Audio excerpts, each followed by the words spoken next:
go?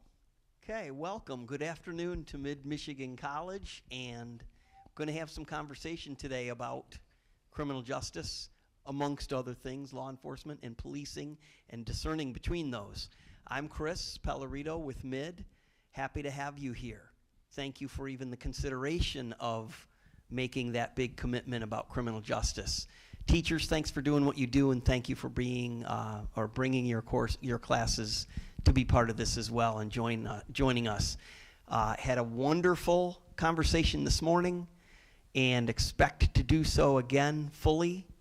And we talked a little bit about this earlier, and I'm just going to reiterate. I'm not going to introduce each of our guests. I'm going to ask them to kind of do so as part of their initial answers, because this hour is going to blow by like that, so I don't want to use up too much of the precious time that way. Having said that, we're going to jump right to it. Brandon and I put you on the spot this morning, so now I'm presuming you're okay leading off. One of the key questions we asked last year, and it merits reconsideration. All things considered in the world today, why law enforcement? Why would a 17-year-old or an 18-year-old choose to make that level of commitment? Why did you make that decision, and what would you tell them? Right. Well, Chris, on that, to start out with my background, I wasn't always I didn't grow up dreaming to be a conservation officer. So my background comes from, I went to school to become a teacher through Grand Valley State University, and I was actually teaching.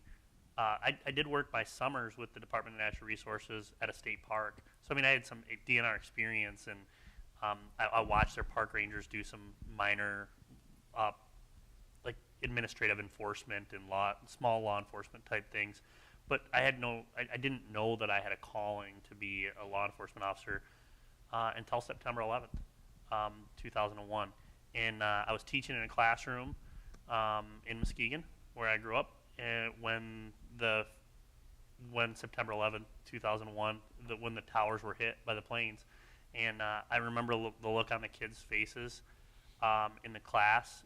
We were definitely dealing with a real life historical event that was going to happen in a huge emergency. And I thought I could do more than what I was doing.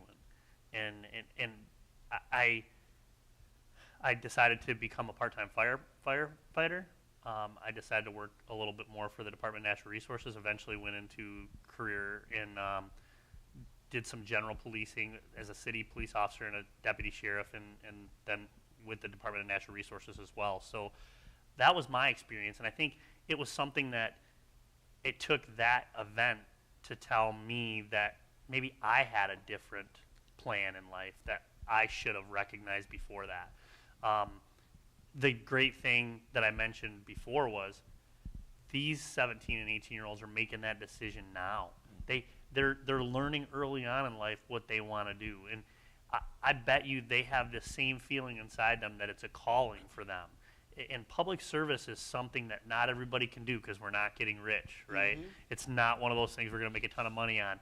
But if you have this calling and this feeling deep down that this is what you want to do, follow that feeling, because it's going to lead you in the right direction. If somebody listening today said to you, in a quiet moment, you know what, Brandon, I don't really have a calling. I just think I'm supposed to be making a decision, and law enforcement seems like the right path, what would you tell them?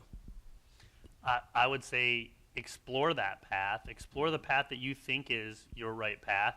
Reach out to the people that you know or connections you have in that field, and see if it's your right path. And if not, something like my event is going to happen, and it's going to happen in your life. And I really truly believe there will be a spiritual moment where, if you're not meant to do that, you will find out what you're meant to do.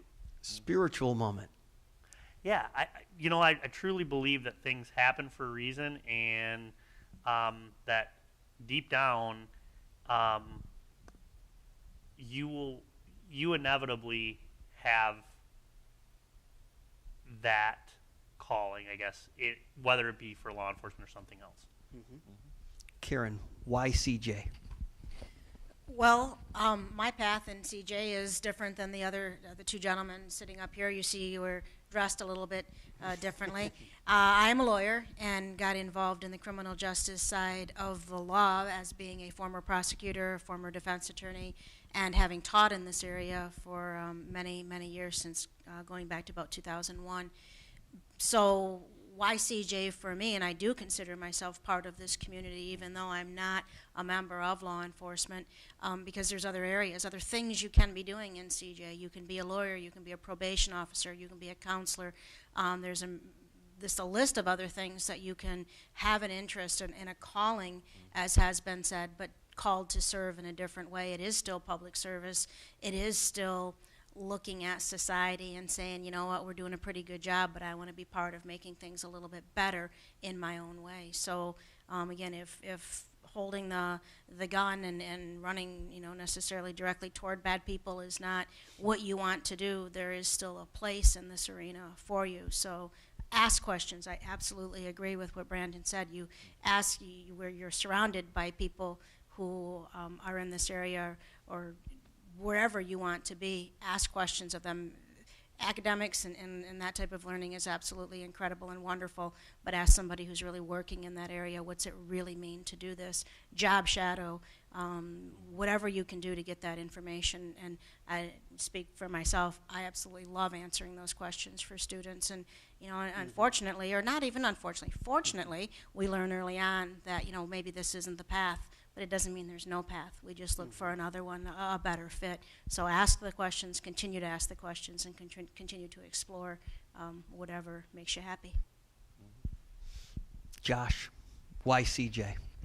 Well, I think my two partners here summed it up really, really well. I guess the only thing I would just throw as some sprinkles on top of the sundae, I guess, is a lot of people, Chris, I think, really want to make a difference.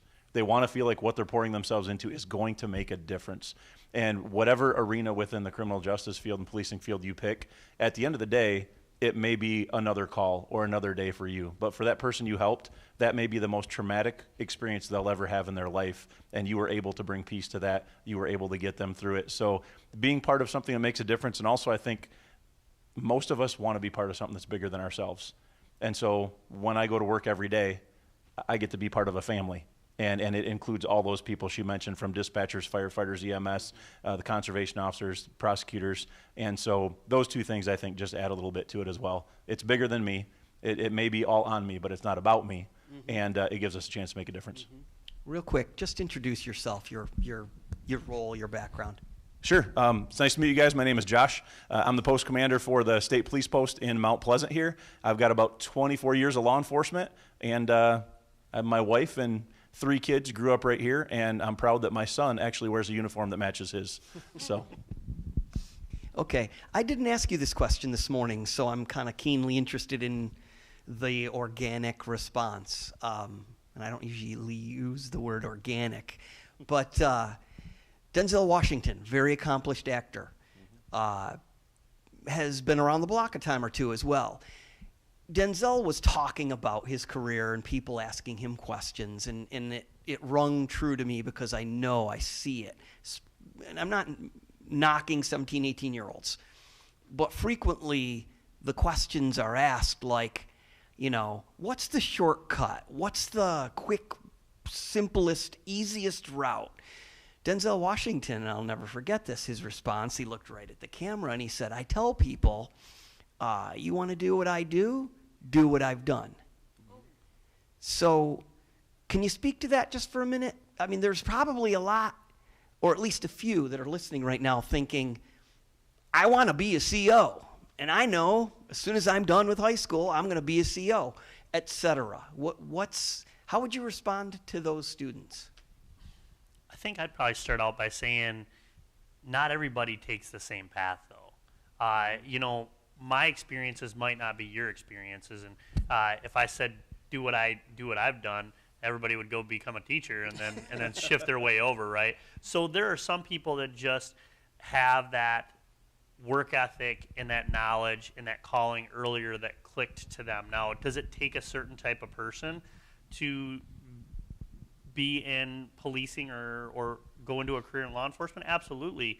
But they're not all going to take the same route. Now, I will say this, and I'm sure many of people have heard me say it over the course of time, is that if you cut a corner, remember you're probably going to have to round 2 other corners to make up for the one you cut. So just be careful in taking the shortcut, because the shortcut's not always the best route. So in that regard of making a reference to a shortcut, I don't know if I'm totally answering your question, but in understanding that this stuff is hard work, and you have to go through, there's certain qualifications, there's certain things that you have to do, but at the end of the day, there's no short and easy method or answer for it. So.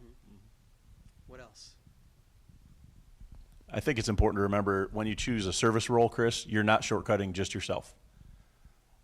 So if we're in the gym and we're working out and we skip reps, or if we don't do leg day, we shortchange ourselves. But what about that next person we have to pull out of a car or pull out of a river or get out of a kayak that fell over in icy water, and we can't do it? My shortcut in policing shortcut my abilities, which means I can't perform to help the people I've sworn to perform. So one reason that just the integrity of that shortcut itself doesn't work is you're not just shortchanging yourself. The other part of that, I would say, with Denzel, along with what the lieutenant said, the way to get to where these young men and women want to be ultimately is be the best you can possibly be right now. We're not going to be perfect. I'm not perfect. I won't speak for them. I know I'm not perfect. But if you aim at perfection and you miss, you still hit excellence. So if you're a student at whatever school you're in, be the absolute best student you can be. If you're in a dual enrollment class, do the best you can there. When you get to college, do the best you can there. And in law enforcement, when people ask me, well, I think I want to be a sergeant someday, how do I do that? You want to be a sergeant?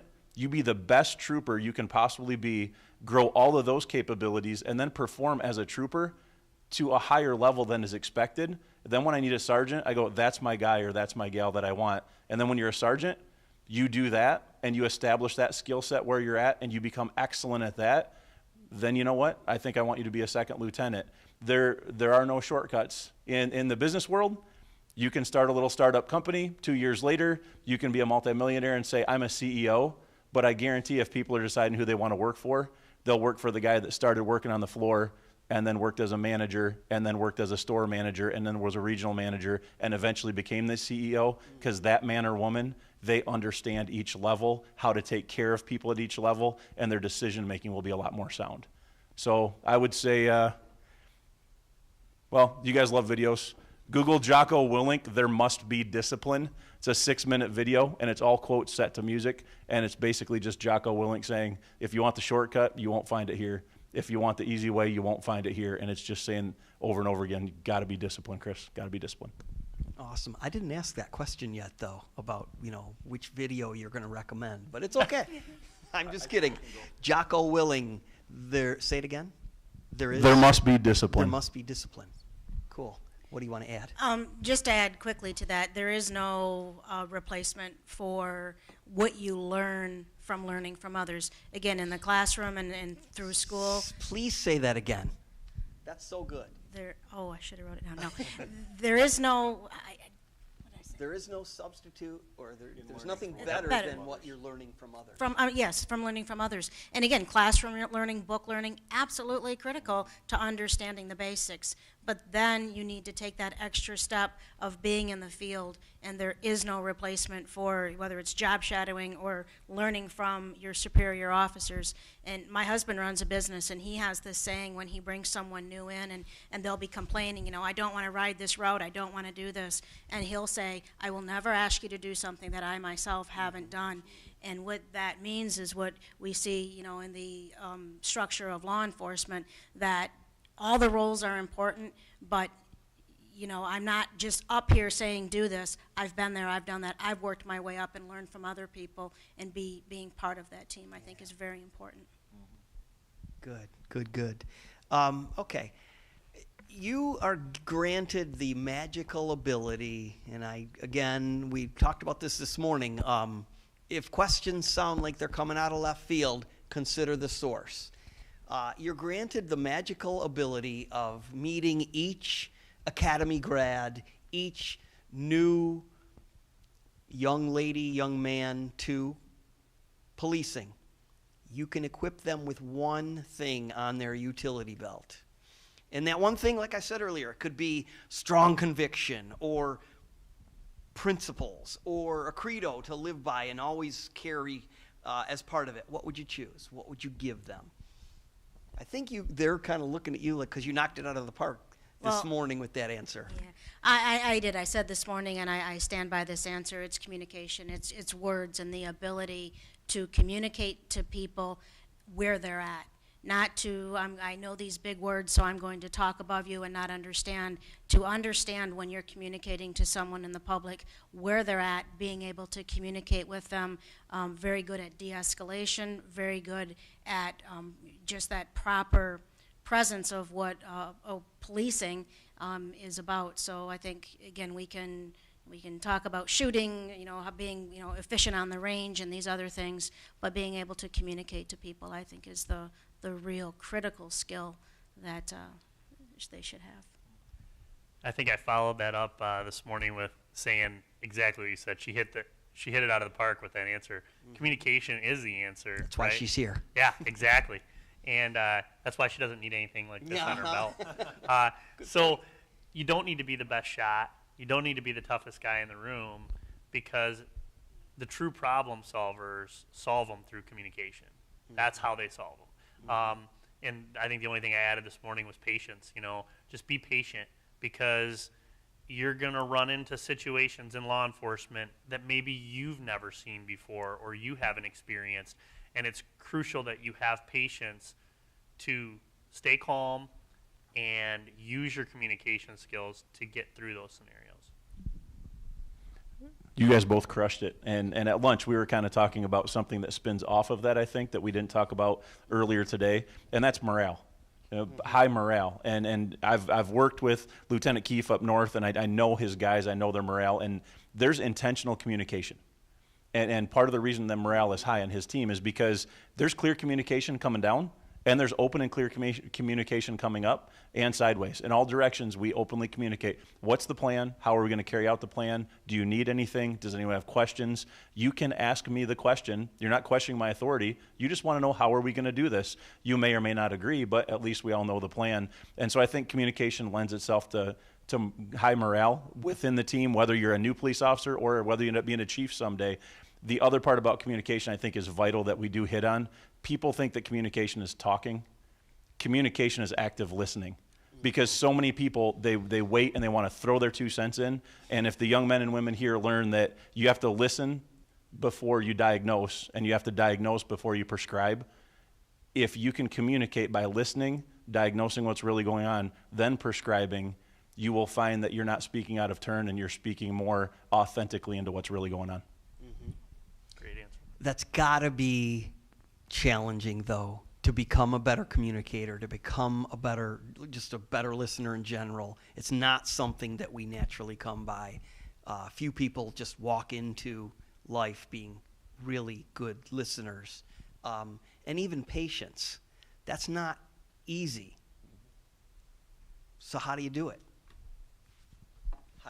How do you become a better communicator? I mean, there's 18-year-olds in this room that literally 6 months from now, okay, it's like Blues Brothers. You don't have to go home, but you can't stay here.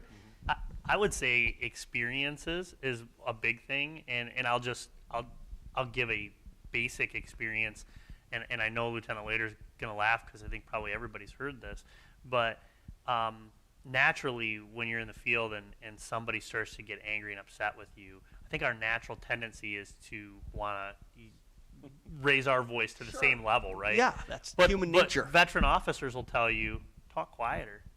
Talk quietly, because that's going to require them to stop yelling and listen.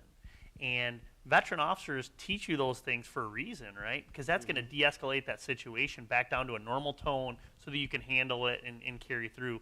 So listening isn't just about hearing either, or talking softly can still get across your point.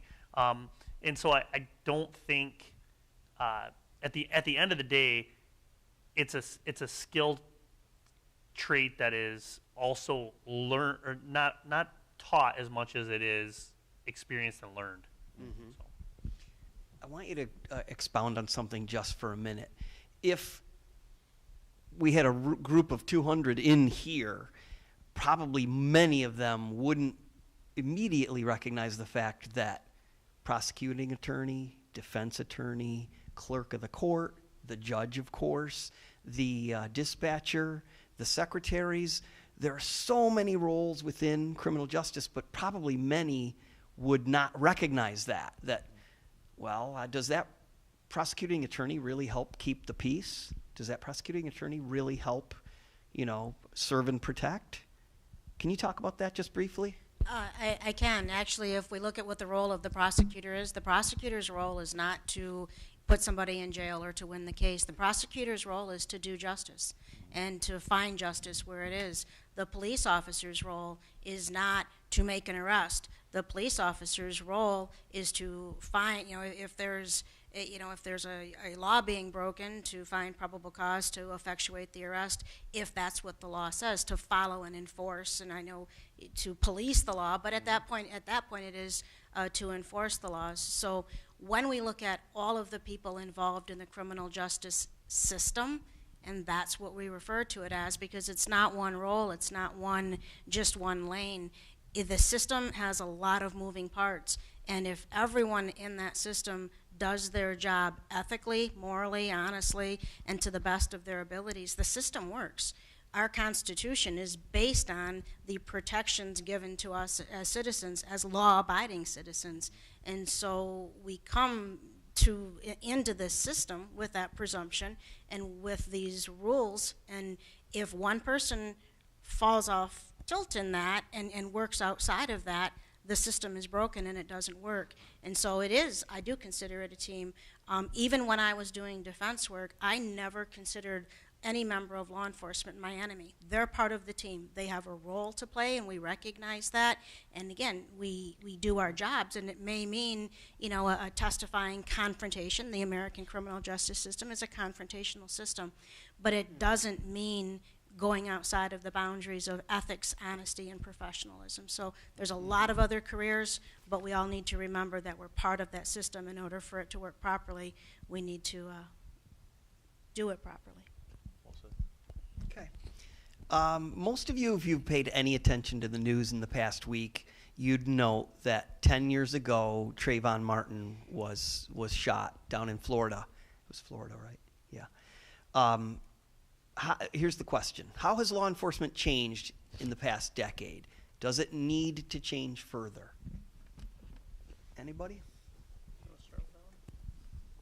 Absolutely. Has law enforcement changed? Absolutely everything has changed. As we said earlier, in the time we sit here for an hour talking with these young men and women, something will change in society, something will change outdoors, something will change in this building that slightly skews the way we do things from here on out. The important thing is, with situations like that, we kind of look at it and we go, if I go to a college and I don't care for a professor, we say, I didn't like that class with that professor. If we go to a hospital, I didn't like that doctor's bedside manner. A mechanic, I don't like the way that guy fixed my brakes. But in law enforcement, if one officer makes a mistake or just chooses to do something they shouldn't do, it's, I don't like law enforcement because they do that. So how do we react to that in law enforcement? We have to daily recognize the reality is, number one, there are literally millions of police contacts across this free country every day that with people who are armed, people under the influence, people who are victims, people who just need help, people asking for directions, and they walk away better off because they met that man or woman in uniform and they're positive. If we get one incident where a police officer acted mistakenly or chose to act wrong, that is a black mark on all of us, and we have to say, what do I do with that? I walk away and we have to ask our people and ask ourselves, in that situation, have I trained for that? Have I prepared for that? How would I handle that? Do I do that? If I do, what do I need to change? Maybe it was the right decision. Am I trained so I can respond that well? If it's a wrong decision, have I trained my people? Have I trained myself to de-escalate? One thing that we look at is something justified? Was use of force justified? There's a standard that's justified, but we in law enforcement, I know Lieutenant Kieft has the same feeling I do on this, justified, but was it avoidable? just because I can use force, can I use that communication skill we talked about earlier? Can I de-escalate a situation, if possible, come to a peaceful resolution? And so I would say over the last 10 years, has a lot changed? Absolutely. But I think we have a lot more police officers who are men and women introspectively looking at themselves in the mirror at the beginning of the shift, saying, am I ready to treat absolutely everybody the way I would want my mother, my wife, my daughter, whoever to be treated? And at the end of the day asking, did I treat everyone the way I should have and society expects me to? If you can answer yes, you're fine regardless of what someone else does. Anybody want to add to that? That was a pretty thorough response. Thank Yeah, you. I don't think there's much to add other than to say that have we come far enough? I think if you're ever changing, you're never going to get to where you had mentioned have we come far enough? I think it's always going to be the bar's just going to keep moving, right? And you just got to keep moving with it. That's that. If I think maybe Karen mentioned it this morning, when you stop your ability to learn, that's when you're complacent in your career or your job, and you're probably not as effective as you could be. So when they finish their schooling, they're not going to finish their learning. They're going to always be learning. I do. I think the goal is to make tomorrow a little better than today, and however we define that, whatever the ultimate goal is. But yeah, to say that today is as good as it's going to get is not a statement I'm ever going to accept. On that note, do we need a national oversight committee? I'm anticipating your response, but there are those that say, hey, we need to shake this up and we need some, national committee overseeing all of law enforcement. Do we need that? I think when we talked this morning, we mentioned that I don't think any of us thought it was a great idea to have a national committee because there are a lot of changing demographics across the whole United States, and to have one central panel or group of people to make that determination in all these different facets. And I'll let Lieutenant later expound on it because he had a great analogy with houses earlier this morning, and I want him to share that because it was a great analogy. But trying to have one group of people have the experience to monitor all the changing factors that happen in our society, I think would be an injustice at that point because I don't think they have that skill set out there. Yeah, I think what Lieutenant Kieft is referring to, Chris, is earlier we talked about the fact that we have the United States Constitution, we have the Constitution of the state of Michigan, we have laws that have been properly applied by our colleague over here who know the law, how to apply it. Courts have interpreted them and tweaked them. So we have those standards. As far as one group painting with a broad brush saying this is how everyone should do things the same, if the students look at it like housing, if you live in California and we say you're going to build your house this way, and Brandon lives in Alaska, we're going to build the house the same way, and she lives in Oregon the same way, we live in Michigan, those 4 houses, one of them may be good, but the other 3 are going to fail because no one took into account all of the different things that are going on just in that region that you have to adjust to and make sure that house fits the region it's being built in, the purpose for it. Much in that way, we need to look at our local police departments. And the cool thing is, law enforcement right now is looking, saying, what are the needs of the people I serve, and what do I have that I can apply to that to make their lives better and serve them? And when that's going on and those decisions are made within the confines of the Constitution we have, I think we continue to, as Karen said, move forward, make every day a little better than the day before. Good deal. Okay, we're going to pause for a commercial break. We'll be back. No, I'm just kidding. There aren't any commercial breaks. I hope you're ready for that. No, but I am going to pause for a minute, and I failed to do this morning, and I admit it when I make mistakes. So teachers that are part of this today, if you want to share it with your morning group, please do. I want to ask you a question, students that are out there. You send me a half a sentence email, preferably grammatically correct. Tell me why Warrick Dunn is one of my favored running backs, former running backs in the NFL. Why would I even bring up Warrick Dunn considering this conversation? Send me a half a sentence email, and you're eligible to be, if I pull your name out of the hat, or my wonderful colleague Beth pulls your name out of the hat, then we'll send you a hoodie or something worthwhile that way. You're not eligible. And you already know the answer. Only because you told me. Yeah. All right, let's talk ice cream. Steve Jobs once said, if you want to make everybody, notice how everybody paid attention when I said ice cream. If you want to make everybody happy, don't be a leader. Go sell ice cream. Talk about, for a minute, leading, because in law enforcement, I would expect leading probably a good number of strong-willed people can be challenging. But there might not be any other occupation on earth where it's more important, besides maybe the armed forces, where strong leadership is really critical. Want to talk about that just briefly? I mean, I think when we talked about it a little bit this morning too, the one big thing is understanding the difference between leaders and managers. And there are managers who, I guess, they lead. I guess that they lead or they organize their crew by telling them what to do. And true leaders don't need to tell their people what to do. As Karen said earlier, they lead by example. They've been there. They've done that. A true leader can usually get that buy-in without force or telling somebody to do something. They have that quality and skill set. And if they're a great leader, they're listening to their people, because those people might have a skill set that they don't have. And I know that came up earlier today, and I say this all the time to my veteran officers is, you're my leader without stripes. You're my leader without bars. Yeah. And you're my guy or gal I go to for this particular thing because you're great at it. And it's not because they're the commander or the top ranking person in the room. It's because they have a skill set I don't have.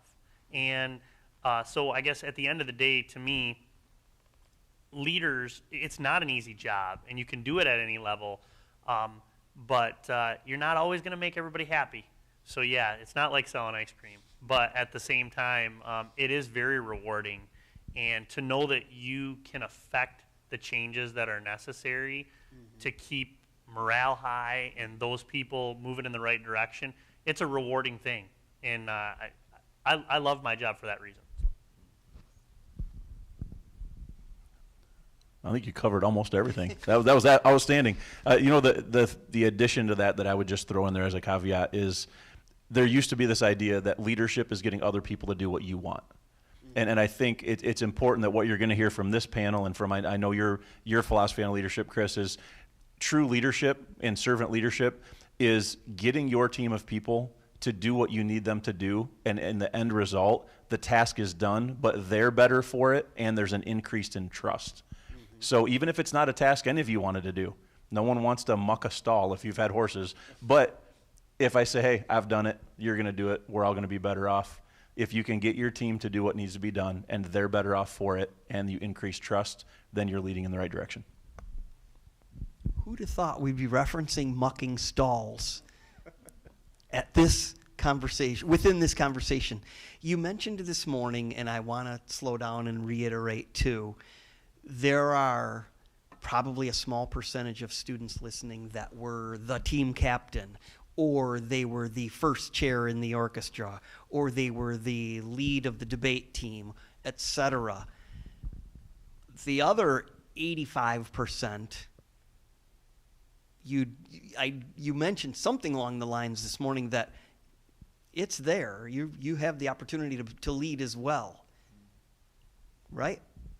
Oh, absolutely. I mean, I think that leaders come in all shapes, sizes, and from any group and at any level.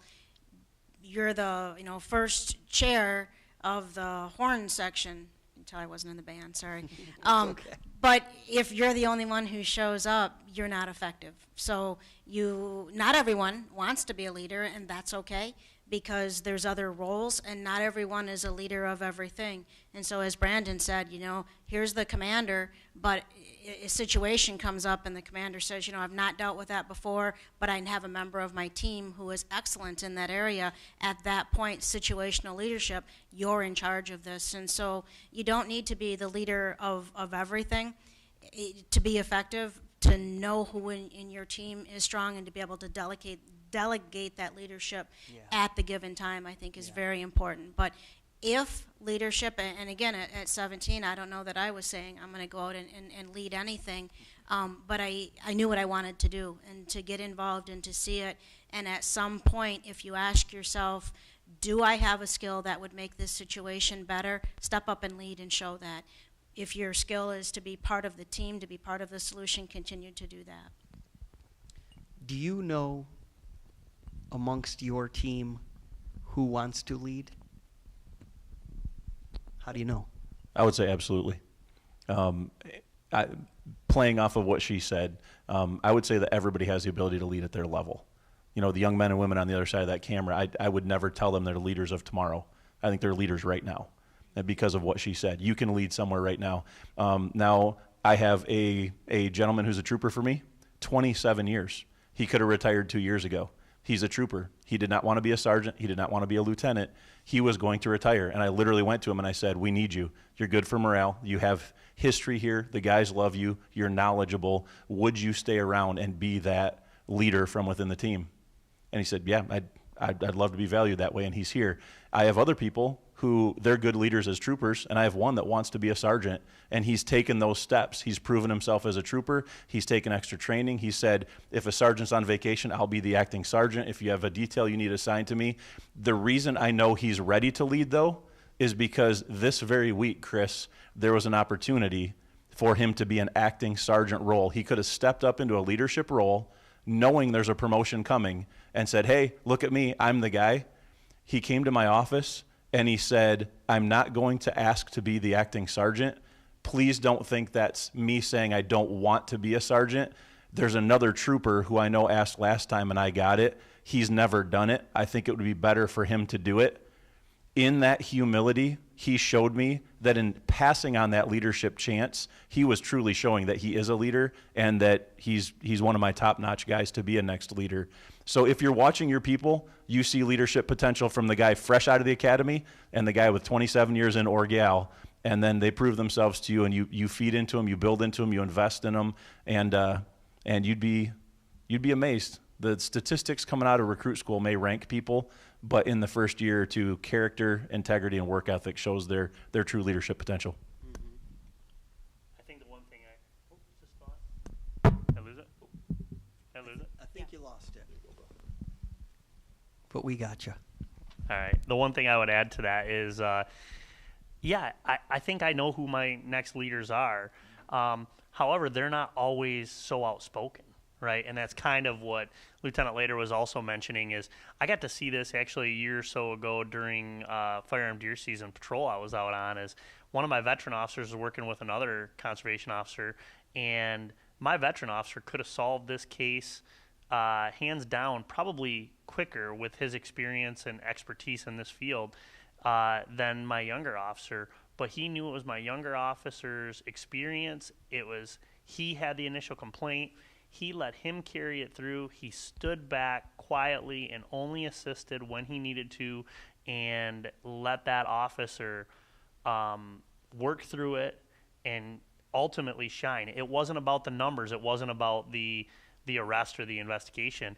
To him, it was about the professional development of the other officer. So it goes into what he talked about with his acting sergeant position. And moving forward, that officer became my next acting sergeant within a year. And it wasn't just because I witnessed that. He was a true choice. I mean, all the other officers saw him as that choice. And, so I think those leaders stand out, and they don't often stand out because they're raising their hand. Sometimes they are the ones who raise their hand for everything, but they don't have to be. So. Okay, let's talk about I hesitate to say an ugly reality, but it's an ugly reality. Health and wellness is important across the board. Now more than ever, I mean, we talk about it quite deliberately amongst college students. I know it's recognized, but maybe more than anywhere, it's law enforcement. It needs to be recognized. What do you do? How do you approach that part of it? What would you tell 17 and 18-year-olds to prepare for that? I think that when we talked this morning, it's not just about the physical health portion of things. And, you know, I do pride myself on, I do stay physically fit, partly because I don't want to be that one who, when the guy takes off running, I'm the guy who can't catch him, right? I want to be the guy who's still giving chase if I'm out there doing it. And it's not so much just about staying physically fit. That's a great bonus to me going to the gym, but I go to the gym as a mental escape as well. It helps me decompress from the day and all the things that go on. It's my time. I get that hour of my time to not think about anything but stacking weights on a bench or running on a treadmill or running outside. That's my time. And in this career field, mental well-being is as important, if not more important, than physical fitness. And you're seeing a lot of police agencies, including ours, and I know yours, that are dealing a lot more with wellness programs, and it is a huge step in the right direction to make sure that everybody is physically and mentally fit. Want to add to that? I would throw in the long-term goal too, Chris. When I was 17, 18 years old, I wasn't thinking about what is it going to feel like at 46 to be able to retire and you know, maybe have grandkids on the way. You know, you're not thinking about that at 17. You're thinking 46. Oh, that's halfway to dead for me. You know, that's just how you look at it. But for me, if you take what he just said, which was spot on, and you look at the physical, psychological, and spiritual triangle of just keeping all those things healthy, there's no reason when you come in as a 17, 18, 19, probably for M. Cole's 21-year-old young man or young woman, physically fit, mentally healthy, spiritually balanced, priorities in check. And if you work with your peers, you talk to your brothers, you talk with your sisters in law enforcement, you talk with your family members. If you need to talk to a counselor, you talk to them. If you need to talk to a chaplain, talk to them. That's okay. That's strength, not weakness. If you maintain those three things balanced through a 25 or 30-year career, you can come out as a whole person who has all that vast experience. You've made a huge difference, but you're not broken down and cynical against the world. You're saying, I'm 46 years old. Well, what do I want to do now? I got a lot of time left. I'm fit. I'm psychologically healthy. My family's intact because they were a priority. Spiritually, I'm balanced. You're a whole person. And so we don't want to train and think just about 25 years you're going to give Department XYZ. You want to think that is a piece of my life I'll be proud of. I'll be dedicated to it, but I'm not going to let myself get lost in that being all I am. Yeah, the only thing I would add to that, because that was absolutely well said, is was said, but just the summary statement of having that sound support system, that when someone who understands who you are can keep you grounded if you get a little bit off base, or just someone who, when the world is crazy, and it will get that way, and you can go home and you've got that safe spot and that safe person or that safe group of friends who can support you and can be there. So I think it's very important that we surround ourselves with positive people, whomever that is, whether it's a professor, a friend, a spouse. Find those people, keep them close, and keep them engaged in your life to keep yourself grounded. Okay. I think I've shared this with you previously. I know I've shared it with Josh previously. I'm often motivated by what I share in the college classroom, or in something like this, or in front of 1 or 100 17 and 18-year-olds. I'm often motivated by, man, I wish when I was 17 someone had said, you need to know this. Come here. You need to know this. What's your you need to know this? I didn't mean to put you on the spot. And or is there no you need to know this? You just need to get down the road further. I don't know. To me, they may have a different answer. I think it kind of goes back to what we were saying earlier. There's no specific path. I mean, a lot of people tell me, well, I can't go into that because I can't become a conservation officer because I don't have a hunting and fishing background, or I didn't go to school with a biology degree or natural resources management degree, or we heard earlier, I don't have that either, right? So you can be what you want to be, and even if there are hurdles that come up and you have to divert directions and go here or there. There's no cookie cutter answer to getting where you want to go. There's multiple ways to get there. And I said it, I think I said it earlier, we're not looking for a specific resume. We're looking for a type of person. And so I guess the need to know to me would be, you just know that nothing's out of reach. Whatever you want to do is possible. You just got to put in the work to get there and do it. So. I would say that the one thing need to know is it's okay to make mistakes. That I believe there's no perfect person in the world. We all make mistakes. We need to, though, learn from our mistakes, so hopefully they don't happen again. But if we fail, and again, if you don't take risks, maybe you have less chance of failure, but you take those risks, you fail, you get back up, you learn from it, you move forward. There's very few things that happen in life that we can't recover from if we keep our honesty, our integrity, and admit when we make a mistake. Don't try and hide it. Don't try and, oh, nobody saw me, so this didn't happen. Own who you are, own what you do. Understand that with great success could come some failures, but as long as at the end of the day, you're one step forward, it's a successful day, and you keep moving forward with that. Don't let failure defeat you. A lot of words of wisdom from both of you. Yeah. Tough act to follow. Just to throw another just simple thought out there, just if you start every day with, and end every day with, it's not about me. You got a flat tire. It's okay. It's not about me. Life goes on. I had a wise man tell me one time, if you were in a room of people and you were having a horrible day and everybody else threw their problems they're dealing with in the middle of the room in a pile and said everybody can pick something, you'd take your own problems back once you saw what everybody else was carrying. So I would say take those two things as a foundation, and then remember, it's not about me. It's a lot easier to let things go if it's not about you. It's about that other person. Okay. We're rounding the final turn. We've done 1,400 meters of the 1,600-meter run. So you've got a few minutes to share what you'd want to share with them. This is your elevator pitch before they exit. But before you share that, I have to ask, what comes to mind? A movie to see. And this is related to CJ, of course. A movie to see, a documentary to take the time, spend the time with and learn from, the book that can't be missed. I mean, you mentioned a minute ago a YouTube video to investigate that's very worthwhile. And I'm sure they took note of that. But anything you'd add? Yeah, I'll throw it out. No matter what field you're going into,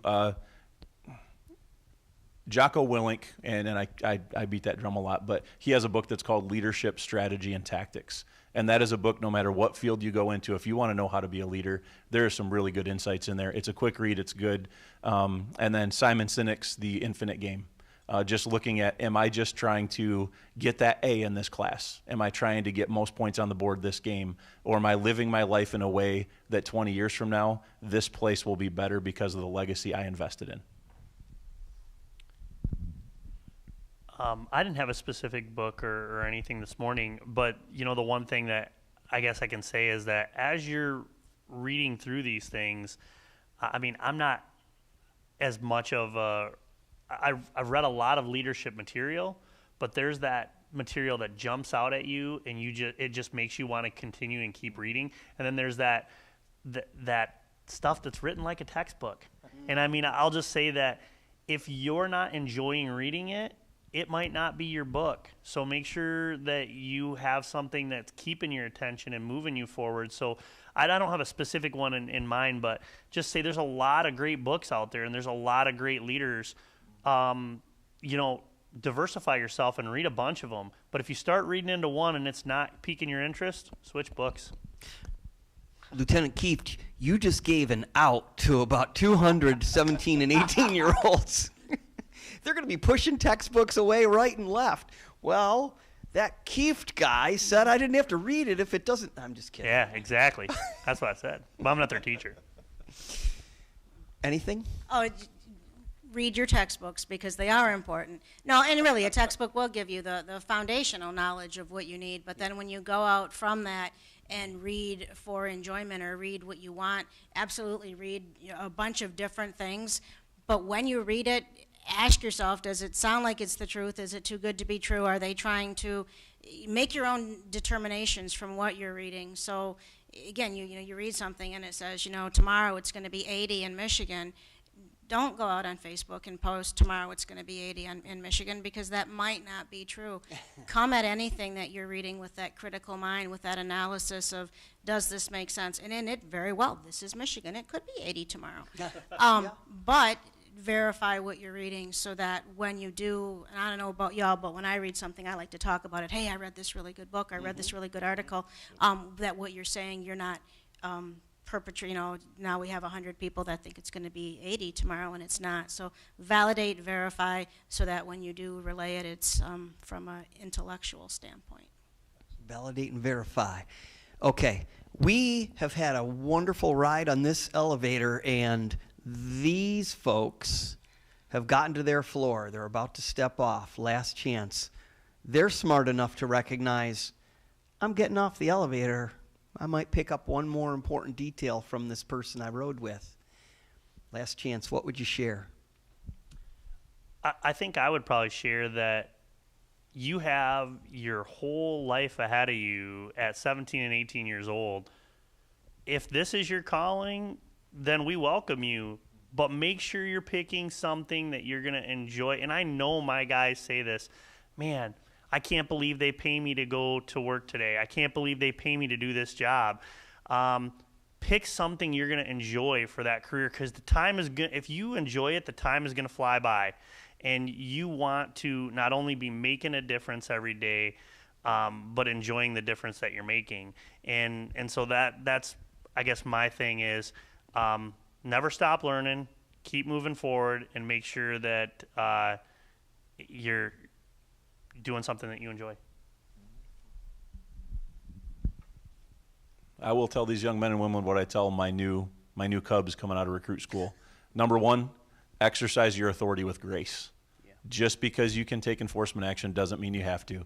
Exercise your authority with grace. And number two, if you get into law enforcement, if 95% of the people you deal with want to fight you, the problem's not with the people you're dealing with, it's you. I would say thank you, because we need law enforcement officials. We need policing officials. I'm still listening. And we need good people in this field.